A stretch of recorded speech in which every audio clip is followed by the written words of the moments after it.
암호 수학을 배우기 전에 암호학의 개념에 대해서 살펴보려고 합니다. 1학기 때도 동일한 내용을 말씀을 드렸는데요. 암호학이 무엇인지 먼저 전체적으로 개념 이해를 하고 암호 수학을 들으면 좀 더 효과적으로 학습할 수 있겠습니다. 우리가 살아가는 세상은 디지털 세상이에요. 사이버 세상이죠. 그죠? ICT 그 환경이 고도화됨에 따라 우리가 이전에는 상상만 했던 그런 세상이 현재 눈앞에 펼쳐지고 이제 있습니다. 저희가 자고 일어나면 주로 이용하는 그런 그 친숙한 기기들, 스마트폰이 우리 항상 옆에서 우리의 사이버 세상으로 인도하는 그런 역할을 해주고 있죠. 그것뿐만 아니라 이게 그 하드웨어적으로 급속한 발전을 통해 가지고 대용량의 데이터를 처리할 수 있는 굉장히 고도화된 그런 기술들에 기반해서 그런 데이터를 학습시켜서 그 인위적으로 만든 그런 그 지능을 이용해서 우리가 많은 일을 할 수 있게 되겠습니다. 또한 스마트 기기를 이용해서 보안을 제공해 줄 수도 있고요. 또는 이렇게 증강현실, 가상현실을 통해 가지고 우리의 물리적인 세상을 더 넓혀가는 그런 일도 하고 있죠. 그리고 양자 컴퓨터라고 하는 기존에는 그 0일 비트 단위로 처리했던 데이터 처리의 그 방식을 큐빗 단위로 확장시켜서 굉장히 강력한 컴퓨터를 만들고도 있습니다. 이런 그 사이버 세상에 살아가면서 우리는 한 가지 중요하게 생각해 봐야 될 그런 점이 있는데요. 자, 일상을 좀 보면요. 기본적으로 우리가 늘 숫자들과 같이 살아가고 있습니다. 조금 전에 말씀드렸던 ICT 고도화, 스마트 기기, 빅데이터, AI 이런 것들은 다 어때요? 디지털 숫자를 통해서 서비스를 이용할 수 있게 해주는 그런 수단들이죠. 사실은 우리가 직관적인 그런 그 단어들, 언어들을 이용해서 금융거래를 한다든지, 예를 들어 1000만원 계좌 이체다, 계좌 이체다, 이런 일들을 수행할 때 기본적으로는 0일 비트 단위의 비트 열들로 이거를 인코딩해서 컴퓨터가 처리할 수 있게끔 이렇게 해줘야 되는 겁니다. 물품 주문, 화장품, 생일 선물로 화장품을 주문한다. 마찬가지예요. 또 사회적 관계망, 소셜 네트워크를 이용해서 카톡을 한다. 메시지를 입력하면 해당되는 뉴머리컬 인코딩 방법에 의해서 컴퓨터가 처리할 수 있게끔, 기기가 처리할 수 있게끔 이렇게 변환을 해가지고 서로 이런 일들이 가능하게끔 해주는 거죠.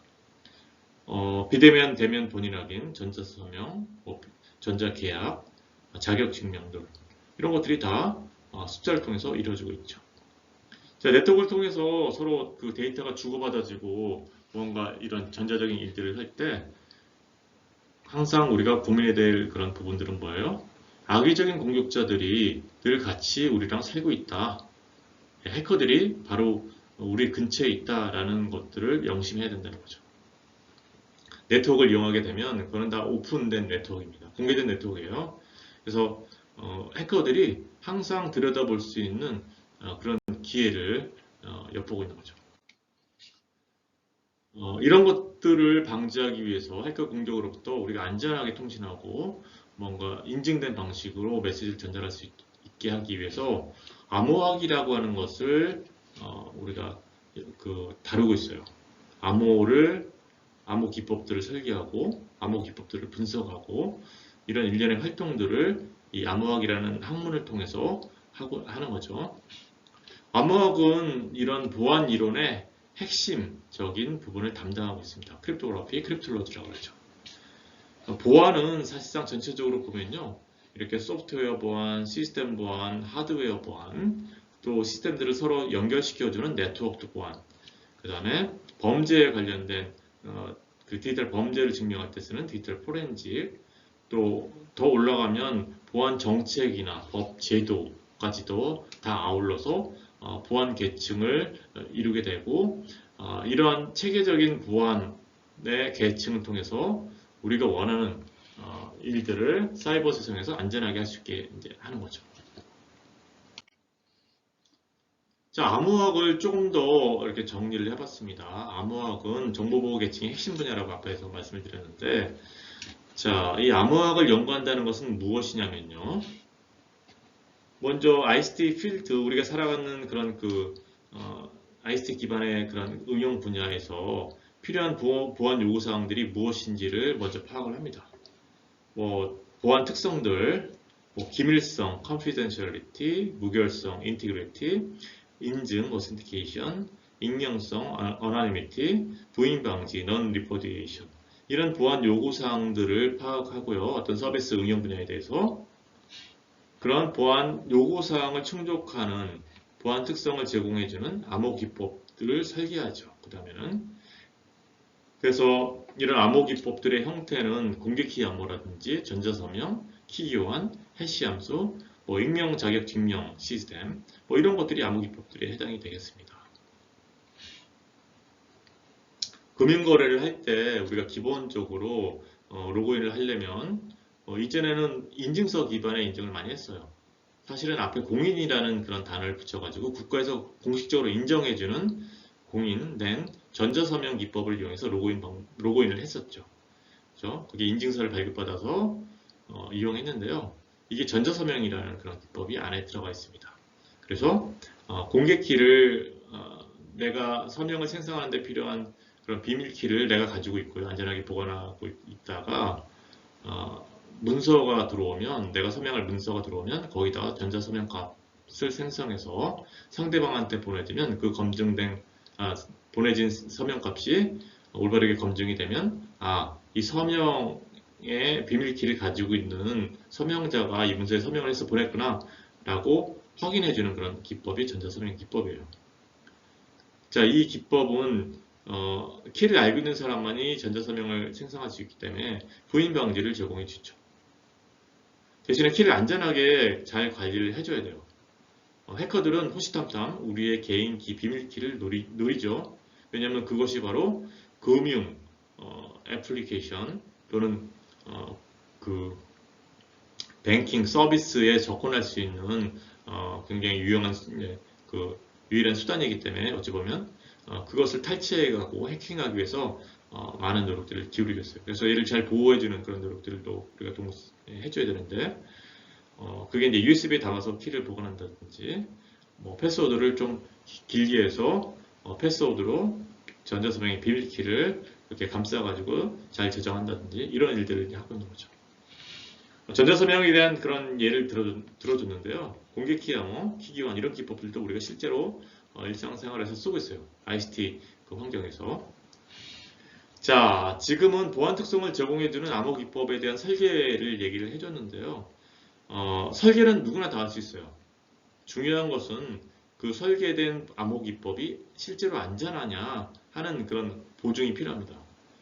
초등학생도 내가 어떤 특성을 만족하는 암호 기법을 설계했어요라고 얘기할 수 있어요. 그런데 아무도 안 믿죠. 왜냐면 그 실제로 보안 특성을 제공하는지 아닌지 검증을 해야 되거든요. 그 검증하는 방법이 뭐냐? 우리가 증명을 같이 제공을 해줘야 되는 거예요. 그래서 안전성 증명이라고 하는 그런 부분을 같이 보증을 해줘야지만이 내가 설계한 기법이 암호 기법이 안전하다 하는 것을 보증받을 수 있습니다. 그 안전성 증명은 어떻게 하느냐? 세상에 어려운 문제, 어려운 수학 문제가 있다고 가정을 할 거예요. 이것은 세상에 어느 누가 풀어도 풀리지 않는 그런 문제라고 가정을 했을 때, 예를 들자면 뭐 소인수분해 문제, 이산대수 문제가 해당이 됐었어요. 실제 양자 컴퓨터가 개발되기 전까지 이 문제가 어렵다는 그런 믿음이 있었는데, 양자 컴퓨터가 만약에 나오게 되면, 실현되게 된다면 이 문제들은 깨지게 돼요. 이 고전적인 결정적인 방법에 의해서 설계된 의존하는 그런 문제다 보니까 이 양자 컴퓨팅 환경에서는 안전하지 않게 되는데, 어쨌든 이 양자 컴퓨터가 없다고 가정을 했을 때 이런 어려운 문제, 소인수분해 문제라든지 이산대수 문제 이런 어려운 문제가 있다고 가정을 했을 때 우리가 설계한 암호 기법이 깨지면 이런 어려운 문제가 풀린다고 하는 관계를 만들어주면 이 내가 설계한 암호기법이 안전하다라는 것을 보증할 수 있게 됩니다. 거꾸로 얘기하면 이 문제는 무슨 얘기냐면 이 암호기법을 깨는 공격자가 있으면 걔를 이용해서 우리가 어렵다고 알려진 수학 문제를 풀 수 있는 그런 효율적인 알고리즘을 설계할 수 있다라고 얘기할 수 있게 되기 때문에 그렇습니다. 그래서 이런 어려운 수학 문제를 잘 찾아내거나 정의하는 게 중요하고요. 그 다음에 그 수학 문제로 귀결이 된다라는 논리적인 그런 전개도 굉장히 중요해요. 근데 어떻게 만들어 갈 수 있냐면 수학 이론을 통해서 만들 수 있고요. 우리 정수론, 우리가 지금 배우는 암호수학도 이 정수론의 지식에 해당이 됩니다. 또는 대수학, 그리고 타원곡선론, 타원곡선 이론, 유한추론 이런 것들이 다 해당이 되죠. 복잡도 이론도 물론 포함이 되고요.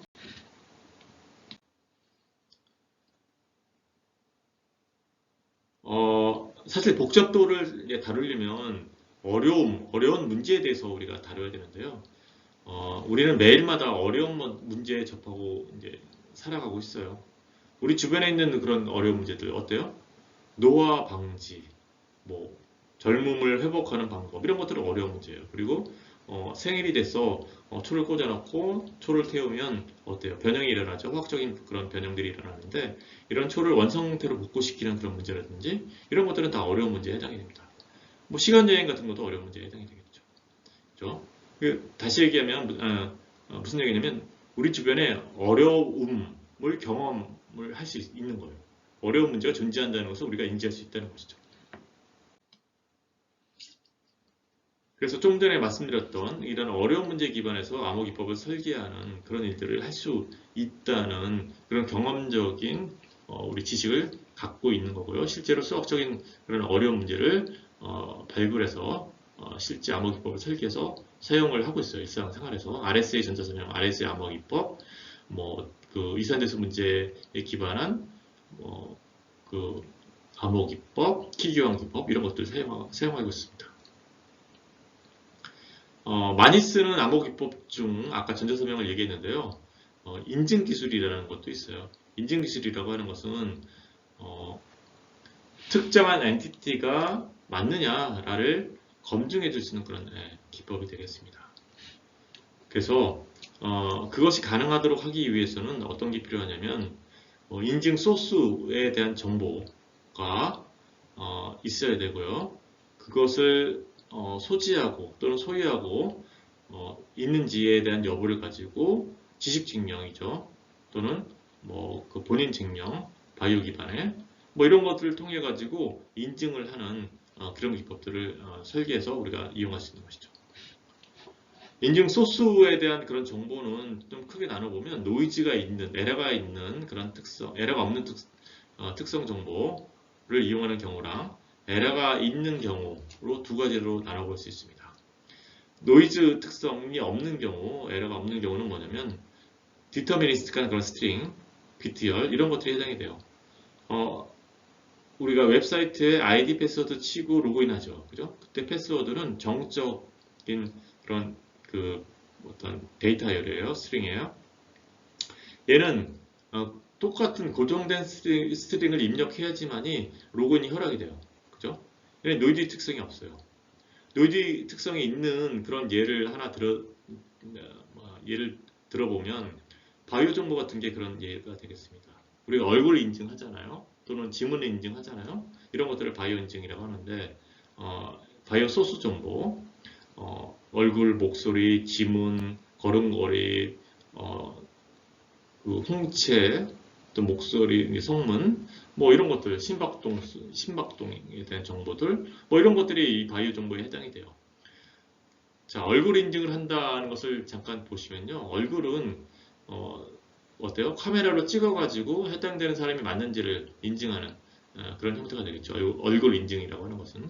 그런데 이 얼굴 인증이라는 것을 가만히 들여다보면 얼굴을 바라보는 찍는 각도, 카메라의 각도에 따라서 다 다른 모양의 사진이 찍히겠죠. 그렇죠? 그리고 조명, 조도 이런 것들이 또 영향을 줄 수도 있고요.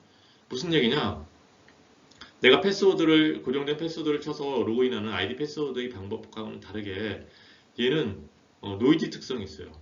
처음에 등록된 얼굴 이미지하고 지금 내가 억세스하려고 얼굴을 스캐닝하는 과정에서 획득된 이미지하고는 노이즈가 이제 이렇게 발생이 되는 상태로 서로 같은지를 비교하는 그런 식의 상황이다 보니까 같지가 않아요. 똑같지가 않아요. 완전히. 자, 이런 경우에 얘가 바로 노이즈 특성이 있는 그런 인증 소스 정보가 되겠습니다.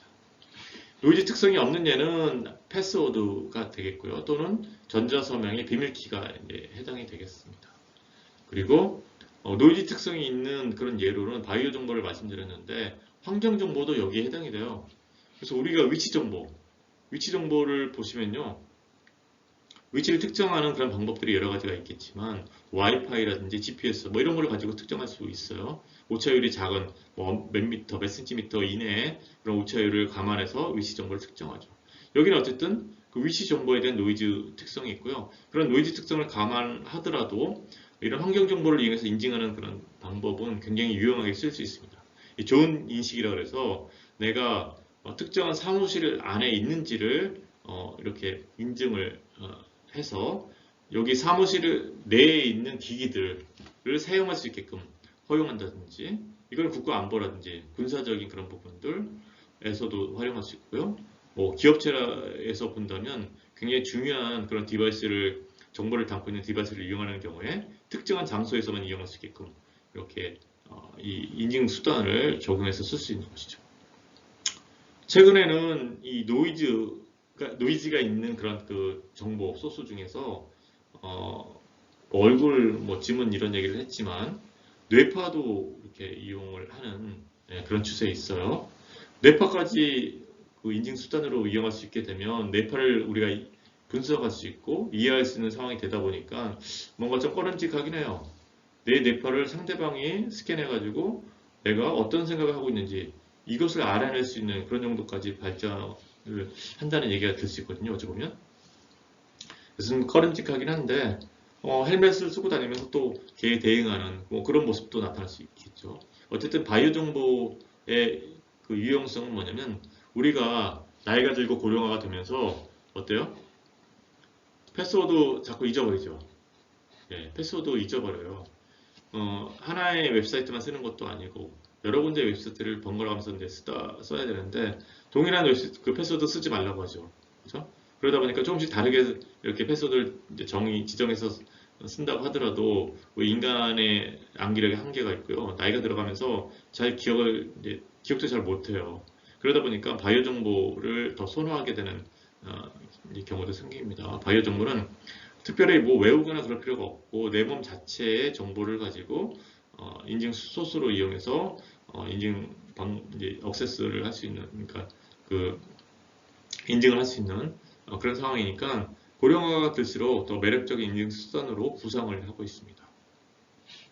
그래서 이런 노이즈 특성이 없는 인증 수단, 노이즈 특성이 있는 인증 수단 이런 것들을 가지고 우리가 인증 기술을 개발해서 쓰고 있죠. 여기에 관련된 기술은 다 암호학적 기술이 쓰이는 거예요. 구체적인 그런 내용들은 아마 여러분들이 DPML 키기원이라든지 오센티키티드 키기원이라든지 관련된 그런 암호학적 기법들을 향후에 배우게 될 거예요. 자, 아이디 관리 쪽에서도 암호학적 인증 방법이 이제 유용하게 쓰이고 있고요. 아이디 관리라고 하는 것은 우리가 어떤 웹 서비스를 이용할 때, 애플리케이션 서비스를 이용할 때 어때요? 내가 누구인지 그 서비스 제공자는 알아야 되거든요. 왜냐하면 가금을 할 수도 있고 여러 가지 유용한 정보를 제공할 수도 있고 서비스 측면에서 내가 누군지 알아야 되는 그런 부분이 있는데 이전에는 어떤 식의 모습으로 아이디 관리가 됐냐면 중화화된 모습으로 아이디 관리가 됐었어요. 그래서 내가 어떤 애플리케이션 서비스를 이용하게 되면 가입을 하라고 저쪽에서 서비스 제공자가 요청을 하잖아요. 그때 무엇을 요구하냐면 가능한 한 많은 그런 정보, 개인에 대한 정보, 사용자에 대한 정보를 입력하도록 요구했었어요. 그리고 그 정보를 중앙화된 서버에 이렇게 두고서 지네들이 관리를 했었죠. 근데 우리는 그렇게 등록을 하고 나서 서비스를 잘 이용하는 측면은 굉장히 이제 좋은데 문제는 그 정보들이 어떻게 이용되는지 알 방법이 없었습니다. 그렇죠? 단지 등록만 하라고 해서 등록을 해놓은 뿐이었고요. 이제 그러다 보니까 이 프라이버시 문제가 자꾸 이제 이슈가 되고 있고 내 정보에 대한 그런 가치가 중요한데 내 스스로 보호해야 되겠다는 그런 캠페인이 일어나게 된 거죠. 이제 한편으로는 이 중앙화된 그런 아이디 관리 체계 내 그 속속 정보에 대한 모임이 아이디인데요. 그 아이디 관리에 대한 그런 모습이 각 개별적인 그런 애플리케이션 사이트마다 구축해서 각 사용자의 정보를 관리했다면 좀 변화가 일어나기 시작합니다. 우리가 많이 쓰고 있는 이제 구글이라든지 지메일이라든지 아니면 아이폰의 그런 계정들, 그 페이스북이라든지 이제는 페이스북이라는데 지금 메타로 바뀌었죠. 이런 애들이 내 아이디 정보를 많이 가지고 있고 각 개별적인 애플리케이션 그 서비스 제공자들은 굳이 아이디 관리를 할 필요가 없는 거예요. 왜냐하면 아이디 정보 관리를 하다 보면 거기 침해 사고도 일어날 수 있고 그 관리하기 위해서 드는 비용도 많기 때문에 그냥 그 구글 그 지메일 계정이라든지 그 페이스북 그런 아이디라든지 이런 걸 이용해서 그 사용자가 누구인지 인증만 하면 이제 되는 상황이 되다 보니까 연합형의 아이디 관리 체계가 이제 나타나게 됐죠. 그래서 개별적으로 사용자에 대한 아이디 관리를 하기보다는 그냥 좀 아이디 관리를 잘하는 애들한테 위탁해갖고 내 서비스를 인증받는 그런 식의 형태로 발전이 됐다가 점점 내 정보는 내가 잘 관리를 해야 돼. 내 정보는 소중한 거야. 라는 그런 그 게임이 일어나게 됐는데 중앙화된 서버에 두는 내 정보가 어떻게 돼요? 해커들의 먹잇감이 되는 거예요. 집중 공격 대상이 돼서 매일마다 자고 일어나면 개인정보 침해 사고들이 발생됐던 때가 있었습니다. 이렇게. 그리고 심지어 페이스북에서는 내가 허락도 하지 않았는데, 사용자 허락도 하지 않았는데 정보를 매매하고 있다는 사실이 발각이 된 거죠. 그래서 이전에 미국 대선의 유권자 타겟팅을 위한 알고리즘의 정보로 페이스북 정보가 팔린 적도 있었습니다. 그래서 이러한 사건들을 통해서 이제 사용자들이 자각을 하기 시작했죠. 자기주도형 그런 아이디 관리 체계를 만들어 보자 라고 그런 캠페인이 일어났고요. 때마침 그 블록체인이라는 그런 기술이 나타나 가지고 중앙화된 그런 그 데이터 DB 관리가 아니라 분산된 환경에서 DB 관리를 할 수 있는 그런 기술이 나타나다 보니까 걔를 이용해서 내 정보는 내가 관리하자 하는 그런 움직임이 나타났습니다. 그걸 분산 아이디라고 그래요. 그러면서 또 한편으로는 어떤 이제 그 기술들이 또 나왔냐면 익명 자격 증명 시스템이라고 부르는 애가 나타났습니다. 무슨 얘기냐면 우리가 응용 서비스를 이용하기 위해서 내 정보를 노출시키는 일들이 이제 있어요. 그런데 내 필요한 그 응용 서비스에 필요한 그런 속성 정보만 노출시키면 베스트다라는 것을 자각하기 시작했죠. 우리가 만약에 CU라든지 아니면 뭐 어디 편의점에 가서 술을 사는 경우에 성인 인증을 해야 돼요. 그죠? 성인들한테만 술을 팔도록 돼 있기 때문에 그렇습니다. 그러려면 성인 인증을 하기 위해서 어떤 절차를 거쳐요? 점원이 주민등록증 보여달라고 하죠. 그죠? 그래서 지갑 속에 있는 주민등록증을 꺼내서 점원한테 보여주고 술을 사는 일을 합니다. 그런데 주민등록증을 보여주는 과정에서 어떤 정보까지 같이 노출이 되냐면 내 이름이라든지 또는 사진이라든지 주소라든지 관련된 이런 정보들이 함께 노출이 되는 거예요. 내가 성인이라고 하는 그런 부분만 증명하면 되는데 굳이 다른 정보를 보여줄 필요가 없는 거죠. 내가 성인이면 술을 살 수 있는 그런 관계가 잘 충족되기만 하면 되는 거였죠. 그죠? 그래서 영지식 증명이라고 하는 현대 암호론의 꽃이라고 하는 그런 영식 증명을 이용해서 이것이 가능하도록 하는 연구가 최근 들어 활발히 이제 진행이 되고 있고요. 예를 들어서 내 나이가 18세 이상이라고 하는 초과된다고 하는 그런 명제가 참이라고 하는 부분만 증명을 하는 시스템을 개발을 하고 있어요. 그래서 이런 시스템들을 이용하게 되면 온라인상에 술을 살 때 내 나이가 18세 이상이다 라는 것만 이렇게 그 검증을 해서 술을 살 수 있게끔 즉 그 정보가 노출되는 부분이 최소화되도록 해서 우리가 정보 노출 없이 최소의 정보만 노출을 시켜서 이 응용 서비스를 이용할 수 있는 그런 인프라를 만들 수 있는 그런 환경이 되도록 노력하고 있는 것이죠. 건강지수도 특별한 경우에는 내 정보를 노출시켜서 이렇게 필요 없는 이렇게 그 서비스 필요 없는 그런 상황이 되도록 하지 않는 그런 부분도 함께 노력을 하고 있습니다. 응용 서비스로. 자, 암호를 이제 좀 들여다보면요. 얘는 이제 계략적인 그런 개념 차원에서 이제 이 PPT를 이제 말씀드리는 거고요. 만약에 우리가 이제 뭐 여러 가지 보안 요구사항들 중에 있는데 비밀성을 우리가 제공해주는 암호 알고리즘을 설계한다라고 하면 이것은 결국에는 수학적인 관점에서 최초의 원본 메시지를 만약에 증권에서 주식 주문을 내는 그런 식의 상황이라고 가정을 한다면 그 주식 주문 내용을 그 원문으로 평문으로 입력받아서요 비밀성을 제공을 해주려면 뭔가 수정된 모디파이 된 그런 디지털 넘버로 이렇게 출력을 해주는 그런 기법을 설계를 해야 돼요. 그죠? 그리고 이 출력된 그런 이 데이터 스트링으로부터 원본 메시지가 드러나지 않도록 해줘야 되는 거죠. 자, 이런 기법을 설계한다고 했을 때, 즉 서비스, 우리가 타겟이 되는 서비스가 있고요. 그 여기다가 플러스 보안 요구사항들을 결합시켜가지고 안전한 서비스가 되도록 해주는 이런 일들을 할 때, 아무렇게나 복잡하게 설계한다고 해서 안전한 그런 서비스가 되는 게 아니에요. 이런 거를 설계하고 나서도 해당되는 보안 요구사항이 잘 제공되어진다라는 것을 보이기 위해서 얘가 우리가 다루고 있는 그런 수들의 그 집합이 잘 통제할 수 있는 집합인가 라는 것을 잘 고민을 해줘야 돼요. 즉 잘 통제할 수 있는 집합상에서 이런 거를 설계하고 난 다음에 얘가 보안 요구사항을 잘 만족하고 잘 제공하고 있어 라는 것을 증명하는 과정을 통해서 아까 앞에서 말씀드렸듯이 해당되는 기법이 안전하다라는 그런 부분을 확신할 수 있게 되는 것이죠. 그래서 이 잘 통제할 수 있는 그런 집합의 예로는 그룹이라고 부르는 수학적인 대상 또는 링이라고 부르는 그 이종연산이 정의된 그런 수학적인 대상 이런 애들을 가지고 이런 암호학적 기법들을 설계합니다. 이렇게 해시함수 같은 경우로 한다면 무결성을 제공해주는 보안 특성을 제공해주는 그 함수가 되겠고요. 인증 측면에서는 전자서명 이런 것들이 암호학적 기법들이 이제 되는 거고 그런 것들이 실제 의도했던 보안 요구사항들을 제공하는지에 대한 안전성 증명은 우리가 이런 군이라고 하는 그런 집합을 통해서 집합상에서 증명을 해야 되는 것입니다.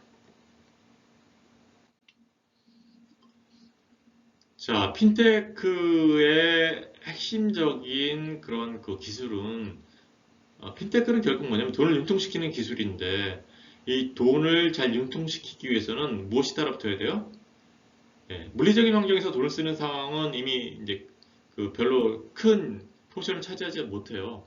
디지털 월드, 사이버 세상에서 돈을 어떻게 잘 융통시킬 것인가에 대한 문제가 주된 포인트죠. 그러려면 무엇이 중요하냐면 걔를 안전하게 융통시키는 게 필요합니다. 내가 의도했던 사용자한테 돈을 송금한다. 그럼 의도했던 사용자가 걔가 걔냐 인증을 잘 할 수 있어야 되고요. 그 다음에 그 전송되는 데이터가 외부로부터 안전하게 비밀성을 제공해 줘야 되는 거죠. 그죠? 그래서 정보가 드러나지 않도록. 그리고 또 어떤 서비스를 신청했다고 한다면 그게 다시 번복이 안 되도록 부인 방지 기능을 또 제공을 해줘야 되겠죠. 그죠? 그래서 이런 핀테크의 핵심적인 부분들은 결국엔 암호 기법들을 통해서 이해할 수 있는 거예요. 물론 시스템이나 플랫폼이 같이 결합되어져서 완성도가 높아지는 그런 부분들도 있어요. 가용성 측면에서도 쉽게 잘 사용자들이 유저 프렌들리한 그런 서비스를 만들어서 사용자들이 잘 이용할 수 있게끔 해줘야 되는 그런 부분들도 있습니다. 자, 하지만 어쨌든 핵심적인 부분은 암호학에서 제공을 해주고 있는 거고요. 그런 거를 잘 이해할 필요가 있는데 이 핀테크 포털에 보면 핀테크에 관련된 그런 기술들을 잘 소개해 놓은 이 책자들을 이렇게 공개를 하고 있습니다. 무료로 공개를 하고 있기 때문에 여러분들이 핀테크 포털에 들어가셔서 해당되는 정보를 이렇게 받아 보시면 되겠어요. 저희 수주통계 데이터 사이언스 학부에도 자료실이 있고요. 핀테크 자료실을 들어가 보시면 핀테크 분야의 주요 참고 사이트뿐만 아니라 관련된 정보들을 계속 업데이트 시키고 있거든요. 그런 정보들을 참조해서 여러분들이 같이 병행해서 공부를 해나가시면 좋을 것 같아요. 그러면 여기서부터 핀테크 아이디어를 개발하는 데 많이 도움을 얻을 수도 있고요. 또 본인의 진로를 이렇게 설계하는 데도 또 많이 도움을 얻을 수 있습니다. 핀테크 포털뿐만 아니라 핀테크 산업협회라든지 그 다음에